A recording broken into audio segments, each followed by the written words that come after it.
What up? Welcome to the Artist Spotlight New Orleans edition. Today we're a little stripped down from our normal show, but we are super excited to have Vintage Trouble on the stage here today. What's going on, fellas? Nothing. We're glad to be here. When it's stripped down, that's the best time to come around. It is stripped down. You guys are a unique act, at least for our show. We haven't had a bluesy, rhythmy, soulful type of feel lately on our show. Tell me about your guys' sound. Hollywood isn't necessarily where I would deem you guys to start from. Well, before we start, where would you deem us to start from if it was not Hollywood? Well, I think it's appropriate today here in New Orleans. That's what we were thinking. That's what we were thinking. We are from California, like you said, but I'm actually from Jersey originally. Richard is the only one really from Los Angeles. Rick is Florida, and Nale is from Sweden. And I think maybe some point in the middle of all those places is what creates this sound that doesn't sound like California to you. We all grew up and we loved the music from the late 50s, early 60s, where there was no line between rock and roll and rhythm and blues. Yeah, you know, like when it was a train coming, like Sister Rosetta Tharpe used to say. And there was not there wasn't a harsh definition. So, you know, you had your Chuck Berry, you had your Etta James, you had your Little Richard, you had the Stones and Led Zeppelin and all these people that to them, you know, you couldn't tell them they had to sing rock and roll. You couldn't tell them they had to do soul. It was a mix of music that had to do with primitive energy.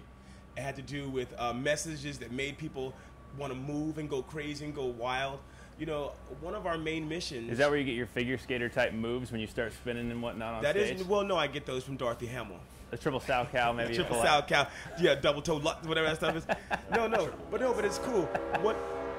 I love this train. I love this train. It's so often that we're doing some groove, train. and Nale will explain. He's trying to talk about a groove that we're trying to start, and he's like, say to Richard, like, make it one of those train kind of. So it's actually very appropriate. Nice. Very appropriate. No, but for us, besides the styles of music, one of our main things we like to bring to the forefront of music right now is that dance music can be rhythm and blues. Dance music doesn't just have to be what people associate with clubs and stuff. Yeah. You know, if live music could get the same kind of energy that most teenagers will wait on the line for to go into a club, then we would make this world a better place. You know, it's all about people realizing that live music is where the heart and soul of America is. That's one of our big things. Like, we are responsible for rhythm and blues and jazz and all this earthy kind of get down to it kind of music, and we just want to help amplify that a little bit, I guess. You guys look like you have a lot of fun on stage. Do you? Always. Yeah, if you're not having fun doing this, you got some serious problems, right? I would think so, because it's a dream of many people's, and you get a special ability to be able to share your gift with someone else. But what are you guys going to do for 2012? We're early in the year. What are some big plans for This year that's Trouble? happening right now? Yes. Our record is coming out April 24th. Nice. So we're doing our touring right now, and to set up for the record, we're going to be on Jimmy Kimmel, the TV show. Excellent. Play. Get back to Europe, do some festivals. Yeah. Going out with Lenny Kravitz a little bit. UK loves you, right? Yeah. Oh, yeah.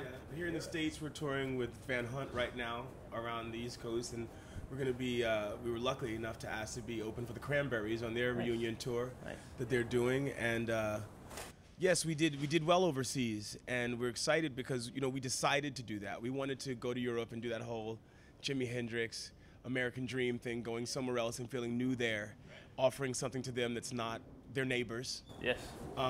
Luckily, they grabbed onto us and afforded us to open for Bon Jovi there for a while, and for Brian May from Queen.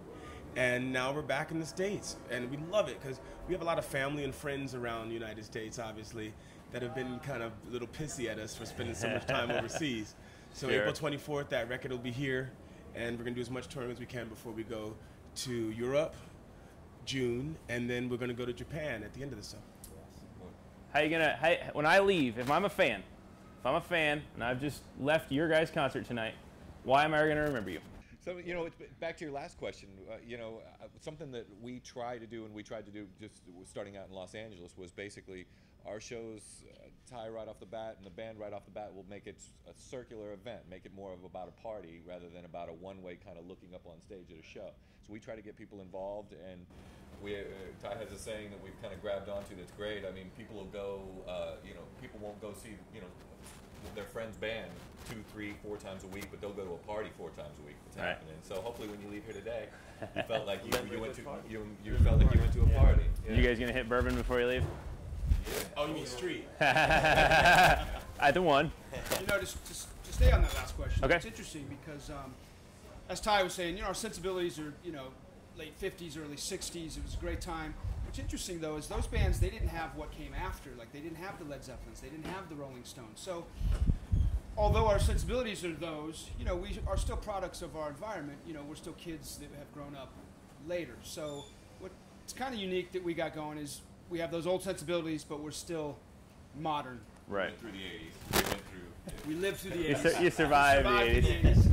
And you're tweeting and Facebooking and everything else now. Instagramming even maybe. But well, we're excited to see you guys. We appreciate you coming on the show. We're going to see their live set coming up next.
On my soul.